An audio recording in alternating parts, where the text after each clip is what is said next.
Fala, galerinha! Sejam todos muito bem-vindos a mais um episódio do Fontes.cast. E hoje eu trouxe um cara muito especial, apesar de novo, ele tem muita experiência, ele é CEO da Exact Sales, né? Se você não conhece Exact Sales, depois ele vai te apresentar, e também mentor na G4 Educação, né? Eu acompanho o trabalho dele, realmente é uma honra ter ele aqui no nosso Fontes.cast, com certeza vai agregar muito para você correspondente, que precisa aí ter processos de vendas, né? Precisa vender melhor e de uma forma mais correta, porque o nosso mundo vai se atualizando, né? E a venda do passado, ela talvez não surja tanto efeito na venda presente e na venda futura. Fechou, turminha? Então, muito obrigado, Theo Orozco, aí, pela presença, pelo seu tempo de estar aqui contribuindo com o nosso canal correspondente. Bom, prazer estar com vocês. Fontes é um cliente, um amigo querido. Um abraço, João, também.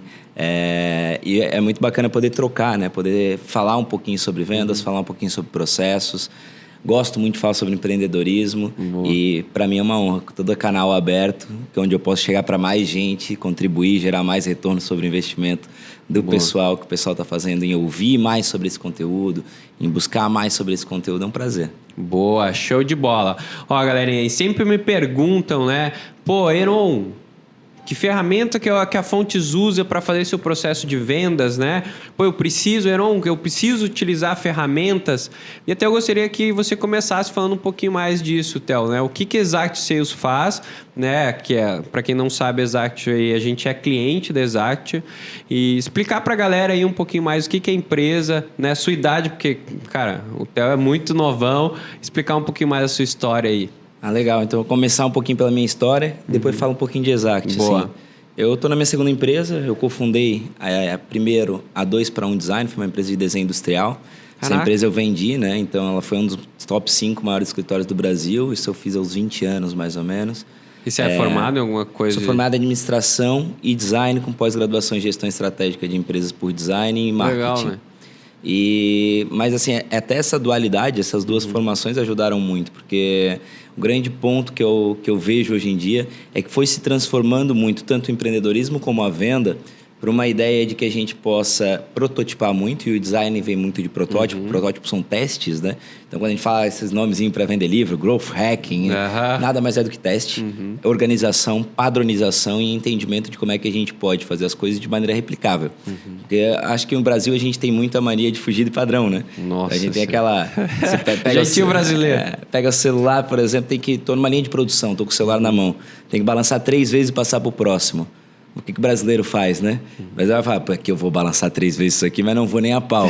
Passa pro próximo e não balança as 3 vezes, depois você descobre lá na ponta que precisava dessa porra, dessas 3 vezes pro negócio funcionar. O que o americano faz? Ele não é mais genial que a gente, ele não é mais inteligente que a gente. O que ele faz é balançar, não balançar, ou chamar o cara do gerente e falar, ó, não vou balançar, beleza? O gerente vai lá e marca com X, ele não balança e segue adiante. Aí ele descobre, não, tem que balançar, ó, o que estava com X não funcionou. E isso é padrão, isso vem de processos, só é possível tu prototipar uma inovação e entender se ela teve efeito se tu tiver controle. Sem controle isso não existe. Então a administração e o design se juntaram muito nisso na minha vida. Fiz administração, legal, fiz design, lá nós desenhávamos na época da 2-para-1 produtos, estratégias e por aí vai. Sempre brinco que o meu último projeto lá foi... O que aconteceu, cara? A gente ganhou o maior concurso do mundo de design de carros, né? Que é o Salão do Automóvel de Detroit, um dos maiores. Ganhamos algumas vezes o Oscar do design brasileiro. Foi 5 vezes que a gente tinha ganho. Isso com 20 anos? Aí eu já estava com uns 22, mais ou menos. E aí começaram a chegar os grandes players na gente. Então, Pepsi, Unilever, Procter & Gamble. E o negócio deles era uma questão que eles faziam taxa de sucesso. Você trabalha agora... Se der certo, lá na frente você ganha com um teto, né? E o que acontecia? Eu, uma empresa pequena, não tinha capital de giro para isso acontecer. Sim. Então, não tinha como botar dinheiro na frente. Eu e meus sócios tínhamos que trabalhar 16 horas por dia, fim de semana. Fui parar no hospital nessa brincadeira. Caraca. E aí, com diarreia crônica e problema... Pensando no dinheiro do sucesso, se tudo der certo, eu vou receber. E aí fui parar no hospital com esse problema intestinal aí, avançado. Caraca. E o médico mandou usar lenços umedecidos. O último produto que eu fiz pela 2-para-1 foi o Neve Lenços Umedecidos, né? E eu brinco que ideia boa surge na merda. Eu realmente acredito nisso, né? Então, assim, as melhores ideias surgem de problemas. E eu acho que quem quer ser inovador não pode querer ser inovador em casa. Tem que ser inovador fora de casa, olhando problemas, sendo atento. O grande ponto de inovação é a atenção. E muita gente confunde isso, né? Acha que inovação é o cara que fica lá, tendo ideia, despirocando. Não é nada disso. Na verdade, a inovação boa, ela vem de uma boa observação do dia a dia. E do cara que vive. A ideia boa, ela não vem de dentro para fora, mas de fora para dentro, quando a gente fala de inovação. E a gente inovou muito na 2-para-1. A gente fez vários projetos que ganharam prêmios, que estão aí no mercado até hoje como inovações. E só que, como eu estava com esse problema de saúde, eu vendi essa empresa. Foi uma boa venda, não foi nada... Não aquelas vendas de livro, apesar de ter ido pro meu livro. Mas foi a minha primeira experiência empreendedora. Saí de lá, tava para assumir um posto no Beto Carreiro. Eu sou viciado em parque de diversão. Caraca, velho, então, eu nunca fui fã, velho. Eu morro de medo, velho. Eu sou viciado, completamente viciado. E não é nem nos brinquedos, eu gosto da atmosfera de um parque de diversão, que é essa atmosfera de leveza, vamos dizer assim. E aí, o que eu fiz? Eu falei, pô, a Disney tá meio distante, bora pro Beto Carreiro, que é a nossa realidade, né? Aí eu fui um dia no Beto Carreiro, tirei várias fotos, fiz um plano de negócios pro Beto Carreiro, para uma área de design de interação no Beto Carreiro. Mandei pro na época era o diretor de marketing, que era o Geninho Góes. Tava substituindo ele, o Boab. Eles me chamaram para uma reunião, eu apresentei esse plano, eles gostaram, mas aí eles me convidaram para assumir uma área de call center no Beto Carreiro. Eu estudei a área de call center, naquele momento eu olhei e falei, puta, eu não acho que é por aqui o caminho. Acho que sim, não é porque não é por telefone. Eu acho que não era com aquela filosofia de call center naquele momento. Não para aquele produto. Eu digo que em venda não existe certo ou errado, existe adequado. Cada produto tem uma estratégia adequada e eu não entendia como uma estratégia adequada aquela. E acabei deixando em segundo plano essa oportunidade. E um ex-cliente meu chamado Valley Laser, uma startup de máquinas laser, me chamou. Pediu para eu remodelar o processo comercial dele. Fui ganhar muito menos. Eu sempre falo que, assim, muitas vezes as oportunidades, elas não são aquele dinheiro inicial, mas aquela possibilidade de progressão. Pensar a longo prazo, né? Exato. Eu falo que teu maior negócio é teu CPF, não é teu CNPJ. Teu CNPJ é transitório. Eu estou o CEO da Exact Sales, não quer dizer que eu vou ser pro resto da minha vida. Agora, meu CPF fica comigo o resto da minha vida. E ali eu tinha uma oportunidade muito mais interessante de fazer meu CPF prosperar. Então, eu acabei indo para a Veli. E eu, como processista, eu acho que assim, eu gosto de contar minha história falando um pouquinho sobre algumas lições que eu tive ao longo dela. Meu livro é assim, né? Como processista, a primeira coisa que eu faço é planificar. Planificar o que é? Desenhar como é que funciona. Qual é a etapa que passa para qual etapa e tal. E eu planifiquei o processo de vendas da Valley Laser e vi que o grande gargalo não era onde eles estavam olhando. Eles estavam olhando para querer ter cada vez mais leads, cada vez mais geração de possíveis oportunidades, né? E, na realidade, era impossível de aguentar as taxas de conversão, porque a taxa era muito baixa, principalmente da reunião. Em que data, Théo? 2012. 2012. Olha que legal, galera. O cara já estava falando de taxa de conversão em 2012, tipo, há 10 anos atrás. Hoje, o correspondente está começando a olhar para a taxa de conversão agora. Então, olha que insight legal, galera. E é nessa junção de produção, né? Eu sempre fui um cara de produção, então de produção com vendas. Eu falava disso não como vendas, como a gente tem a linguajar hoje, né? Mas eu falava como conversão. Falava como alguém estava só planificando e dizendo assim, peraí, dessa etapa para essa etapa tem um problema. Eu gosto muito de Goldratt, um livro que chama A Meta, Teoria das Restrições. Legal. E ele fala que muitas vezes a gente fica tentando consertar coisas que não são nossas restrições, não são nossos gargalos, né? Então, a primeira coisa de um bom processista é achar o gargalo do seu processo. E dentro dessa linha, o gargalo do processo era que de reuniões realizadas para venda, era só 4%, 6% que saía venda. Então, o que acontece? Eu ia ter que gerar um volume absurdamente grande para compensar isso. E aí, isso não ia dar certo, então ali estava o gargalo. Aí, quando eu entendi isso, eu falei, como é que a gente pode solucionar esse gargalo? Na época, tinha pessoal ligando e já marcando. Todo mundo que queria reunião, tinha reunião com a Veli. Tinha meta, talvez, de reuniões, para ficar agendando por agendar. Qualquer pessoa que, de alguma maneira, despertasse interesse, ia ter a reunião.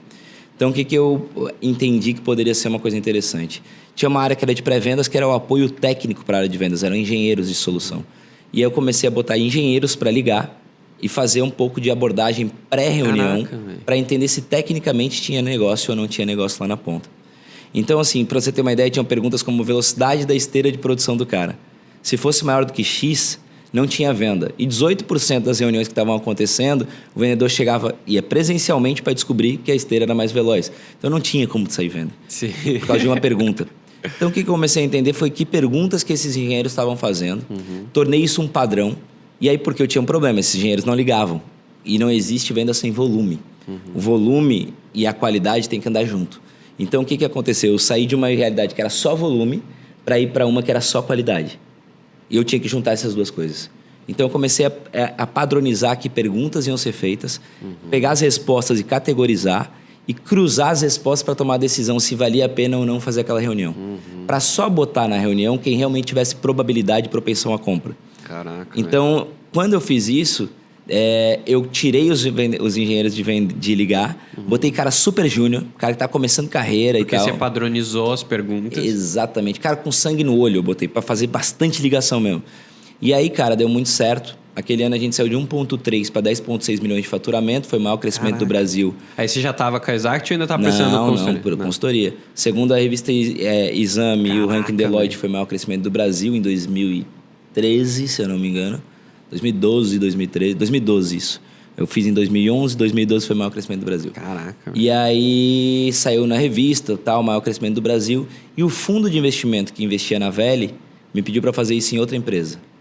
E aí, cara, a Veli ficava no mesmo andar de uma outra empresa do fundo, que era a Nanovetores. A Nanovetores é o seguinte, a dor era diferente. Qual era a dor da... A Veli era conversão. A Nanovetores também era conversão, mas por outro motivo. A Nanovetores, eu brinco que ela vendia a farmácia inteira para quem só tinha dor de cabeça.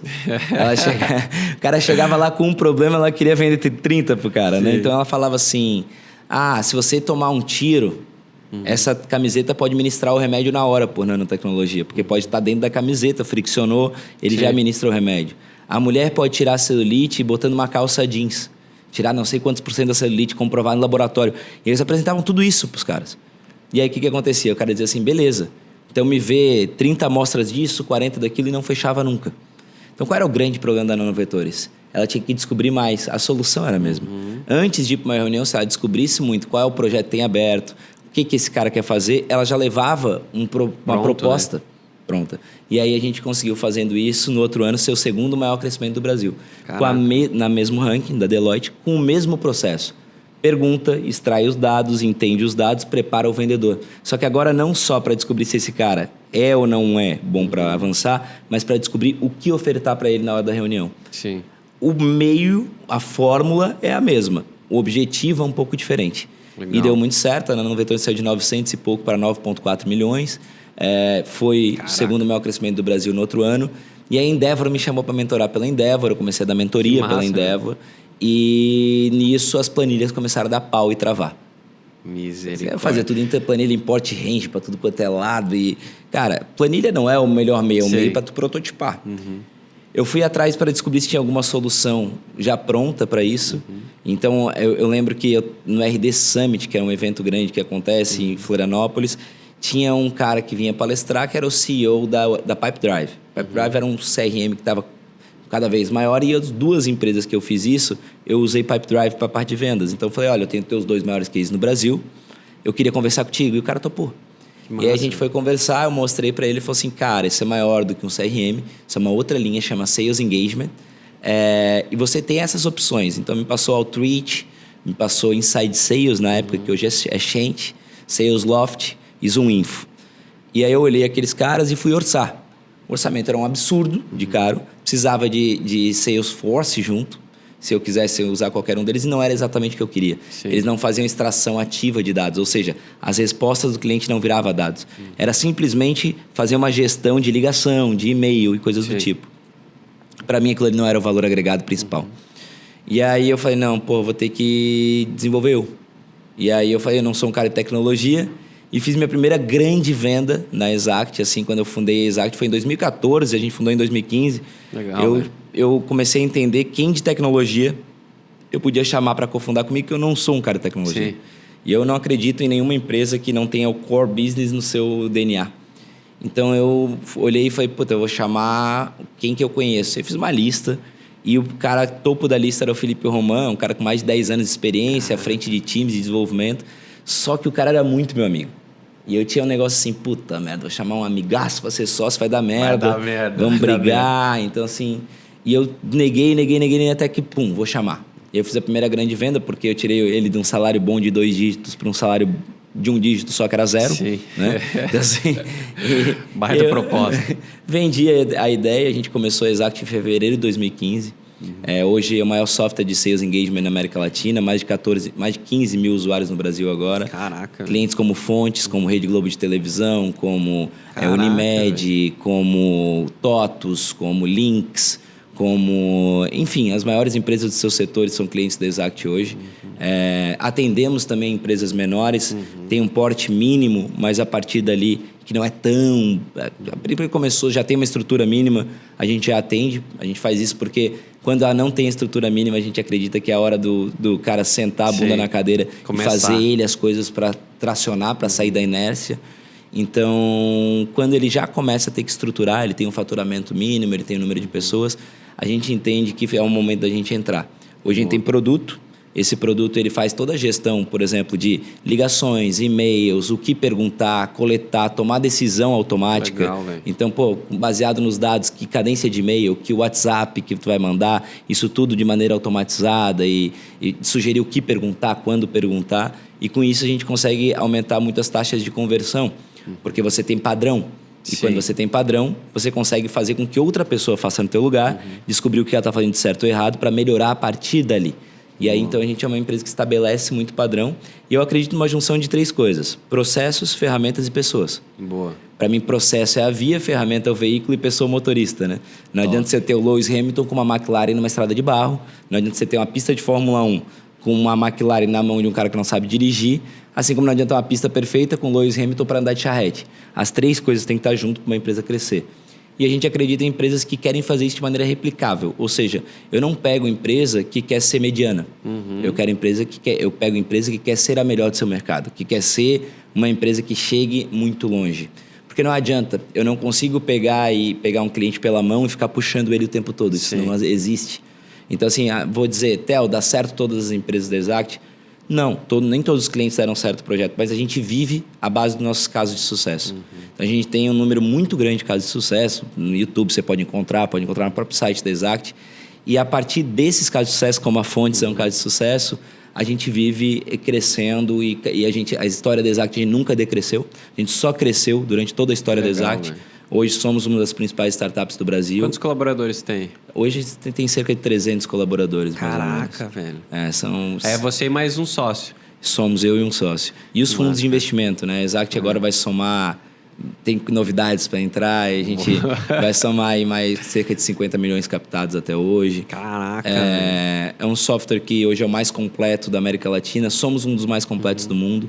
Nosso mercado é um mercado que tem 4 unicórnios, né? Empresas que valem mais de $1 bilhão nos Estados Unidos. Quem são os concorrentes de vocês diretamente? No Brasil, a gente tem MeTime, Reeve, Leads2B, Hamper, mas normalmente são caras que fazem uma partezinha do processo. E a gente Eles não fazem um processo inteiro. Não, e a gente brinca assim, o que tem algumas coisas são caras muito bons no que eles fazem, mas eles fazem, por exemplo, a Hamper é mais focada em cadência de e-mails. Isso é uma partezinha do nosso sistema. Sim. A MeTime, mais focada em telefonia. Isso é uma outra partezinha do meu sistema. Então, a gente tem um sistema que, na realidade, tudo isso para mim é meio. O grande ponto da Exact são dados. É tomar decisão automatizada a partir de dados coletados. Esse é o nosso grande ponto. A gente faz muito bem as outras coisas e somos o melhor do mercado em várias delas. Por exemplo, telefonia é uma coisa que a gente hoje tem uma solução que com certeza é a melhor do mercado, no sentido de quem faz ativos sem usar metralhadora de discagem. Pode usar, mas sem usar a gente é o melhor do mercado. Na metralhadora não, tem soluções melhores. Eu sou muito tranquilo em falar as coisas, né? Por quê? Porque a gente tem estabilidade, a gente consegue trabalhar com diferentes fornecedores. Então, cada usuário ele testa fornecedores e usa o que ele quiser dentro da solução. A gente consegue ter uma ferramenta de feedbacks para dar feedback na hora para esse cara, ouvir a ligação, está tudo gravado. Você consegue entrar na conferência e falar só com o teu operador, fazer uma conferência a 3. Então, tem N soluções que a gente desenvolveu para inteligência de telefonia, para botar solução que vai além. Então, esses meus concorrentes, por exemplo, Leads2B é mais a parte de searching. O que é a parte de searching? São banco de dados públicos, a gente também tem. A gente comprou uma empresa de Goiânia, que era uma das principais nisso, e hoje a gente tem uma solução que são bancos de dados públicos de empresas, né? CNPJs, onde você consegue, a gente foi além. Né? Hoje você consegue dizer, eu quero caras parecidos com esses últimos 10 que eu vendi ou 20 que eu vendi. E a ferramenta vai lá e busca, faz o que a gente chama de lookalike. Ela vai pegar por número de colaboradores, faturamento, por KINAI, e espelhar e te trazer caras similares àqueles para tu fazer a prospecção a partir dali. Top. Então, a gente trabalha hoje numa linha que é de engajamento de vendas. Sim. Tanto para prospecção quanto para vendas. Por exemplo, se a gente for falar ou até para expansão, se a gente for falar de Globo, usa muito para expansão. Se a gente for falar de Thomson... Para que a Globo usa para... Qual que é ativamente assim, o trabalho da Globo? Expandir carteira de clientes, principalmente. Hoje já é um projeto maior. Mas, basicamente, o vendedor da Globo ele tinha uma carteira muito grande e ele não conseguia dar patrocínio, conta... que é... Isso. A Globo vende espaços publicitários, coisas do tipo, para grandes empresas. E aí o vendedor, ele vendia e ficava muito preso naquele cara que já era cliente dele, que era um maior cliente. Então, o que a gente faz? A gente pega o cara que ele não conseguia... acostumado com o cara que já traz receita mensalmente. Ele só fazia ativo nesse cara. Porque a base dele era muito grande. Não é um problema do vendedor, é um problema do processo. Sim. O gargalo eu não consigo dar conta de tudo isso. Então, o que o vendedor sabiamente faz? Eu vou focar naquele cara mais rentável. Só que os outros podem ser rentáveis também e não tinha ninguém atuando ativamente. Então, a gente fez um processo de pré-venda, de ativação e descoberta de dados para ver o que tem ali de oportunidade. E aí, quando a gente pescou as oportunidades, a gente volta para o vendedor. Nisso, a gente cresceu aí mais de 10 vezes o que em 3 meses, com 3 pessoas, no protótipo do processo, hoje é maior, mais de 10 vezes o que era feito. Caraca, então, a Globo, por exemplo, a gente está falando lá da parte de expansão. Quando a gente está falando de uma Thomson, que pega hoje a gente tem 4 países, se eu não me engano, com a Thomson, parte de prospecção e venda. Então, a gente substituiu o CRM deles, que era utilizado por uma lógica de engajamento. Por quê? Porque hoje o vendedor ele fala, como é que foi a reunião? A reunião foi assim, assim, assado, falta falar com ele, esse cara é esse cara. Beleza, baseado nisso, a gente vai lá e manda um e-mail automatizado, ou um WhatsApp automatizado com a proposta. Chegou a proposta, está traqueada, o cara abriu a proposta, o software diz, liga para ele agora que ele está com a proposta aberta. Caraca, ele mano. Liga. Então a gente vai numa profundidade muito maior. Véio. É aquele velha máxima, né? Eu te ligo, tu atende, eu falo assim, opa, tudo bom? Cara, tô com a tua proposta aberta. É Deus fazendo... Misericórdia, eu quero implantar isso. Pô, gente do caralho, velho. Então, assim, hoje a gente consegue ir além, não só na parte de prospecção, mas na parte de venda e atendimento. Então, você pega uma VR, que é um cliente da Exact que usa para prospecção, venda e atendimento. Então, assim, a gente acaba indo para uma filosofia, a gente fala de personalização em massa. Quando você extrai muitos dados, você consegue clusterizar, ou seja, formar grupos de clientes. E quando você forma grupos com características similares, você consegue mandar coisas em massa, personalizado, sem ter que botar a mão e parecer que foi personalizado. Sim. Então, a gente acredita muito nisso. Isso é foda. E outra coisa também, que gera muita dúvida, esses processos, ele funciona no B2C? E como implementar isso aí no B2C? Total, o B2C ainda mais, porque é um volume grande, né? O que é o grande ponto do B2C? Você não consegue trabalhar a tua base. Muitas vezes, o que o vendedor acontece? Ele vai lá e faz uma reunião. Se ele não vender na hora, ou se ele não vender no curto prazo, ele não olha mais para esse cara. E não quer dizer que esse cara não ia comprar dele. E ele não está errado de não olhar, porque ele tem tanta coisa para fazer que ele não consegue dar vazão para negociações que saem um pouquinho do controle dele. Então, ele acaba focando e perdendo muito dinheiro, deixando muito dinheiro na mesa. Porque ele fecha só aquele cara que é o 8 ou 80, ou dá o décimo, vamos dizer assim, e o resto fica para trás. Se precisa trabalhar, ele não está nem aí. Ele não consegue fazer gestão de carteira, ele não consegue fazer gestão de follow. E aí é onde funciona muito bem. O que não funciona? É a prospecção, não necessariamente não funciona. Tem clientes que fazem prospecção ativa, mas é um pouco mais complicado no B2C. Porque você tem que ter uma base. Hoje, com a Lei Geral de Proteção de Dados, isso é mais complicado. Você tem que fazer uma ativação em B2C e que isso está caindo também. Agora, acabou de ter várias empresas que caíram seu call center, tiveram que pagar multas e coisas do tipo. Então, para ativação ativa. Se você não tem essa base antes, se não é alguém que você já se relacionou e tal... pode ter a base. É mais complicado. Agora, para o passivo, o cara que pede contato contigo, por exemplo, você tem uma estratégia de links patrocinados. Tá? Então, você vai lá, faz no Instagram, no Google, esse cara chega até a tua empresa. Alguém tem que ligar para ele, que é como a gente faz aqui com vocês. Né? Então, alguém vai ligar e vai fazer as perguntas certas para entender esse cara e tracionar da maneira certa, ou seja, conduzir da forma mais adequada. Ou talvez passar para a mão de um vendedor, se for um ticket maior, ou matar ali mesmo a venda num telefonema, por exemplo, se for um ticket menor. Sim. Isso tudo a gente pode configurar dentro da ferramenta para ser feito de maneira padronizada. Você sempre tem um padrão de atendimento. A gente não pode fugir de padrão. Assim. E é interessante porque a gente foge de padrão como gestor, muitas vezes. Sim. E aí a gente reclama que a nossa equipe não patroniza. Mas a gente, como gestor, não segue padrão. Então a gente tem que primeiro a gente tem que aculturar a seguir padrão e depois querer que a equipe siga também. E aí a Exact ajuda nisso. A gente tem hoje o produto e tem um serviço. O serviço é para ajudar a fazer isso acontecer na prática. Então, é a forma com que a gente consegue fazer esses casos de sucesso hoje. Boa, Theo. E outra pergunta aqui que eu tenho, cara, você veio da administração, design. Hoje você considera mais da área comercial, área operacional? Né? O que você considera mais assim? Legal. É interessante porque, para mim, eu sou da área comercial. Porque, na minha visão, não existe uma empresa sem o comercial bem estabelecido. Sim. O comercial é a gasolina. Você pode ter uma Ferrari. Se não botar gasolina, ela vai ficar parada no estacionamento. Então, todo o CEO, todo o presidente, na minha visão, a função principal dele está relacionada ao comercial. Sim. Porque o comercial, ele, inclusive, é muito importante para o atendimento. Por exemplo, churn. No mercado de vocês é uma máxima. Eu conheço bastante do mercado de vocês. A gente tem muitos clientes, né? A gente tem os maiores. E a perda de correspondente ou de coisa é uma dor. Você traz o correspondente, mas você perde o correspondente também. Valeu. Então, o grande ponto, se você não trabalhar nesse cara de uma maneira a trazer ele muito bem alinhado, de gerar uma expectativa adequada e etc., ele vai sair ali na ponta e você não vai conseguir captar tudo que poderia com ele. Então, a venda, no final, a venda está influenciando diretamente no quê? Lá na outra ponta. Então, esse é o ponto. Se você resolve a venda bem, resolver a venda bem não é só resolver esse cliente entrar, mas ele entrar da maneira certa para ficar. Né? Se você resolve isso bem, a tua empresa funciona. Então, eu sou um cara da parte de vendas. Eu falo muito isso no G4, né? Até estava falando ali, então assim... G4 foi o Alfredo, o Thales, o Nardon são amigos, me convidaram. Eu fui reticente no início, mas depois que dei a primeira aula me apaixonei. Assim, a gente já formou mais de 500 líderes em venda, lá das maiores empresas do Brasil, pelo G4, no G4 Sales. É um curso que tá o João Olivério, que é um cara que foi diretor das maiores empresas do Brasil também de vendas. O Pagoto, ex-diretor da Creditas, ex-diretor se não me engano, do LinkedIn. Então, assim, é super bacana. A gente fala muito na prática sobre vendas. E quem está lá no G4 não são só os diretores comerciais. Os CEOs dessas empresas fazem. Então, a gente vê os presidentes fazendo. Por quê? Primeiro, você não consegue ser um líder de uma empresa inteira sem saber vender. Sim. Isso não existe. Você tem que vender para a tua equipe, você tem que vender para o teu conselho, para o teu fundo, para o banco. Você tem que vender o tempo todo. Tá vendendo toda hora, né? Vender não é só vender para o cliente final. Então, assim, na minha visão, eu sou um grande vendedor como CEO. Eu vendo para minha equipe, eu vendo para os investidores, eu vendo para... E isso é o grande papel meu.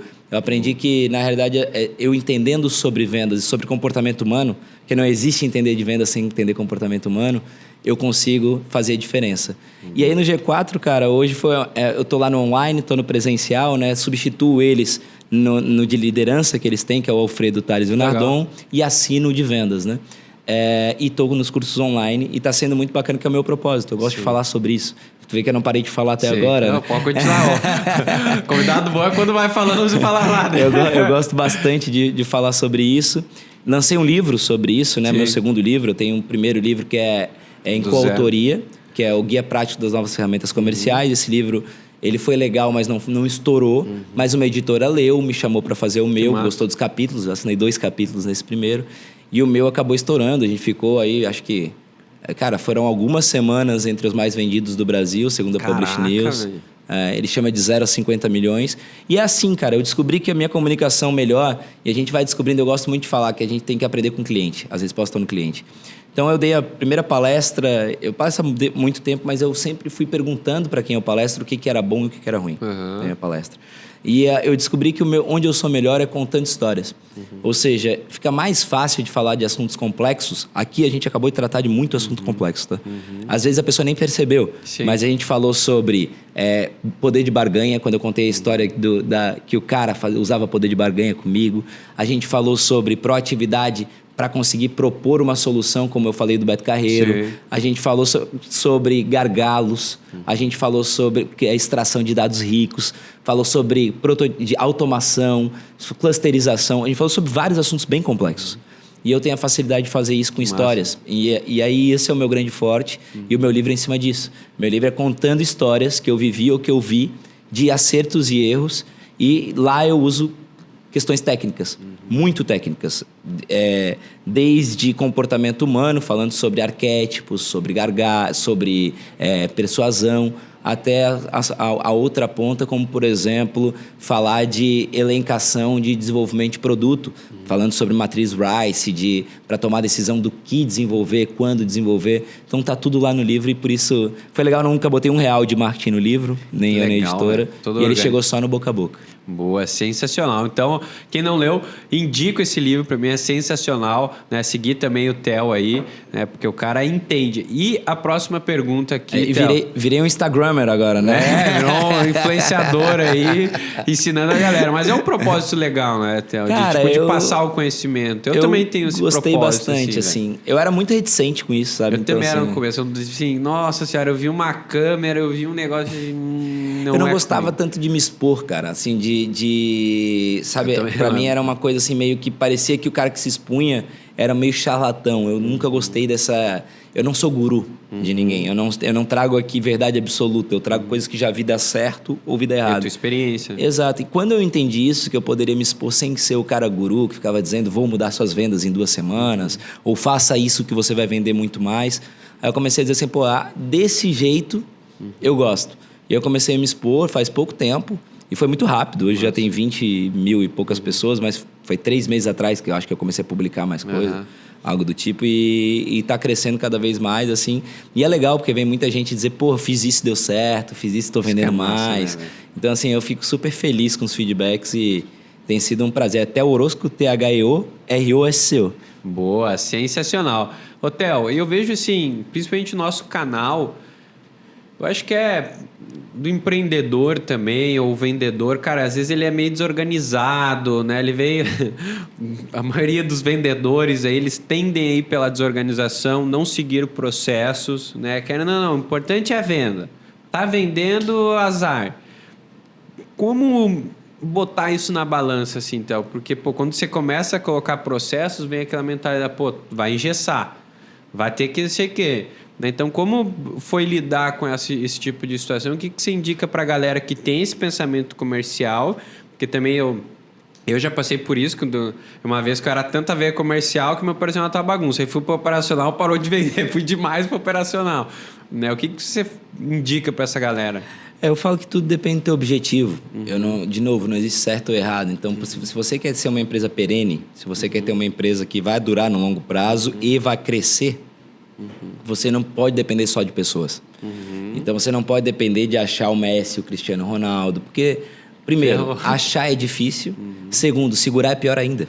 Esse cara chega e quando ele é bom, ele começa a saber que ele é bom. E quando ele sustenta, por exemplo, 20%, 30% da tua meta, ele vai saber que ele sustenta 20%, 30% da tua meta. Então, o que vai acontecer? Esse cara vai começar a te dizer, eu quero mais. Você tem que me pagar mais, você tem que fazer isso, você tem que fazer aquilo. Toalhas brancas no camarim, né? Então, assim... E aí vai ser uma dificuldade para você, porque você está na mão dele. E quando ele não funciona, também é ruim. Então, você está numa sinuca de bico que não funcionar e funcionar pode ser perigoso. Cara, acontece isso direto no nosso canal, velho. Exemplo dizendo, eu tenho 3 vendedores, ele sustenta a empresa inteira. E é normal. E esse cara aí, tu começa a mimar e dar tudo pra ele e você não consegue crescer. Porque achar o quarto vai ser difícil. E quando o quarto chega, dá briga do quarto com os 3 que já estão lá. Por isso, velho. Cara, batata. Assim, então, o que eu vejo? Se você não tem processo... Você está fadado a depender de pessoas, tem que ficar mimando pessoas, apavorado que essas pessoas podem sair e tentando achar gente em igual lugar que... Cara, é a realidade de todo mundo que não pensa em processo. Então, assim, quando você pensa em processos, em ferramentas, pode ser difícil o início.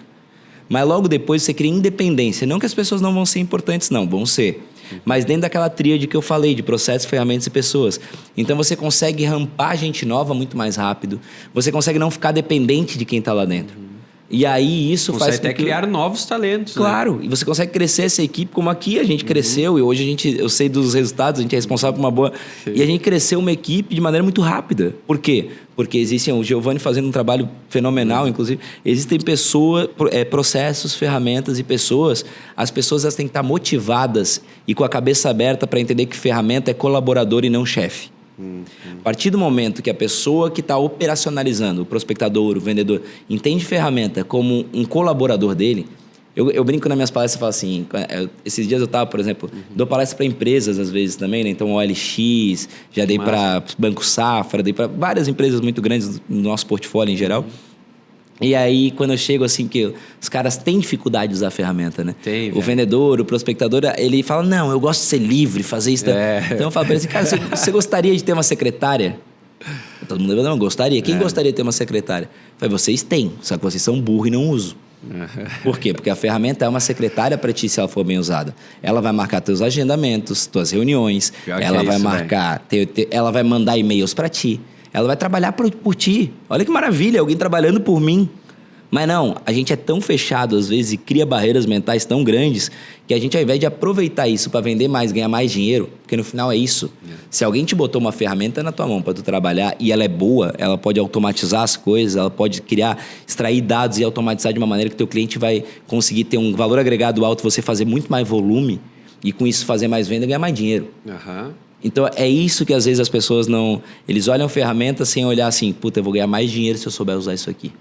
Pra você ter uma ideia, tem um instituto chamado Rain Group nos Estados Unidos. E eles perguntaram para os principais vendedores lá quais são as ferramentas que mais fazem... O que fazem eles vender mais? O que fazem eles se tornarem os maiores vendedores? E tem duas coisas que chamaram a atenção. A primeira, ter a agenda em dia. Foi a primeira coisa que eles disseram, os melhores vendedores dos Estados Unidos. O que é ter agenda em dia? Bicho, quantas vezes tu não disse para um cliente que ia ligar às 2 e ligou às 2h05, 2h10, 2h15? Esse cliente já não está mais te atendendo, tu já começou furando expectativa com ele. Como é que ele vai acreditar em ti? Como é que isso vai acontecer? Quantas vezes tu já não começou um atendimento e esqueceu desse cara porque era baixa probabilidade na tua cabeça, mas a tua cabeça não transmite a realidade. Esse cara ia comprar e comprou de outro, porque tu não atendeu ele. A agenda é fundamental. E o segundo ponto que eles falam são as automações. Ou seja, é impossível atender todo mundo. Vamos lá, chega. Vamos jogar baixo, tá? Você tem 200 pessoas físicas no teu pipeline, lá na tua, que tu pode vender, que tiveram algum tipo de contato contigo. E tu como vendedor. Você acha que em um mês você consegue mandar pelo menos 3, 4 interações para cada um dos 200, 3, 4 interações boas? Na mão, não. Você não faz. Se não for automação, você não faz. E aí tem gente que se ilude. Eu tinha uma imobiliária, cara, que é muito engraçado. A gente tem as maiores imobiliárias do Brasil, são clientes da Exact também. Da Lopes a Ibagia, aqui de Floripa até. E uma dessas imobiliárias gerava 7 mil leads por mês. É um volume considerável. E ela me dizia assim, cara, meu response time, meu tempo de resposta, ou seja, o cara pediu o contato e eu liguei para ele, é de menos de 24 horas. Assim, tá ótimo, se você tem... Como é que você tem esse controle? Não, eu sei que ele passava para a mão do corretor ligar. Quando a gente foi descobrir, a gente começou a fazer um trabalho em cima da base que já tinha passado para descobrir como é que tinha sido o contato do corretor. Simplesmente ele não atendia, por mês, ele atendia no máximo 2 mil desses 7 mil. 5 mil sequer ele recebeu uma ligação. Caraca. Então, se você não tem controle, você não sabe o que está acontecendo. A verdade é essa. E o segundo, você não precisa de 7 mil leads. Você pode economizar muito dinheiro, porque você não tem nem força para atender 7 mil leads. Quero 10 mil. Você não consegue nem atender. Você não consegue atender. Então, assim, o que a gente consegue? Com automação, saímos de 2 para atender cerca de 4, 5 mil leads. Não 7 mil. Só que eu preciso entender qual o melhor lead. Vou dar um exemplo de imobiliária também. Então, esse cara, eu fui dar no G4 para um cliente do G4, um aluno do G4, e o cara me falou assim, cara, eu estou gerando muito lead. Ele estava gerando cerca de 15 mil leads, esse outro cara, do G4. Estou gerando muito lead e eu vendo casas de alto padrão. E eu não estou conseguindo atender os leads. Eu fui olhar o anúncio dele no Instagram. Cara, o anúncio, as casas, pica das galáxias. Não falava de preço em lugar nenhum, velho. Chamava qualquer um. Chamava qualquer um. Eu falei, porra, não é volume. O jogo não é de volume. Isso aqui é métrica de vaidade que a gente fala. Eu gero X leads. Foda-se. Quem são esses leads? Isso que é importante. Então, assim, o que eu falei? Cara, experimenta. Qual é a casa mais barata que você vende? Eu falei pra ele. Ele falou 5 milhões e 800. Aí eu falei, então faz assim no anúncio, tá? Vendo casas a partir de 5 milhões. Casas de luxo a partir de 5 milhões. Ele fez isso, caiu para 500 leads, 600 leads. Ele mais que triplicou as vendas. Então, Caraca, sabe, você não pode querer botar uma loja de luxo na Avenida 25. Sim. O que vai acontecer com uma loja de luxo na Avenida 25? Ela vai lotar. Todo mundo vai entrar. Mas quantas pessoas têm potencial de compra ali? Quase ninguém. E vai ser pior. Quando você achar o cara que tem potencial de compra, tem outros 30 caras batendo nas tuas costas e comendo tua atenção para perguntar coisa que não vai sair venda nunca. E é isso a realidade de quem não trabalha com uma qualificação de leads. Com uma ideia de gerar volume com qualidade. Então, quando esse cara chega, você tem que fazer perguntas para rapidamente descobrir, calma aí, esse cara tem potencial ou não tem? E rapidamente tirar ele ou avançar ele. E criar as automações a partir do potencial dele. Então, quando a gente extrai dados, não é só para descobrir o que mandar para ele, mas é para descobrir também que não faz sentido começar a mandar nada para ele. Porque boa parte não está pronto para comprar de ti. Sim. Esse é o grande ponto. Ó, galerinha, chegou ao final aqui do primeiro episódio. Fica ligado aí pro segundo episódio. Fechou, turminha? Valeu!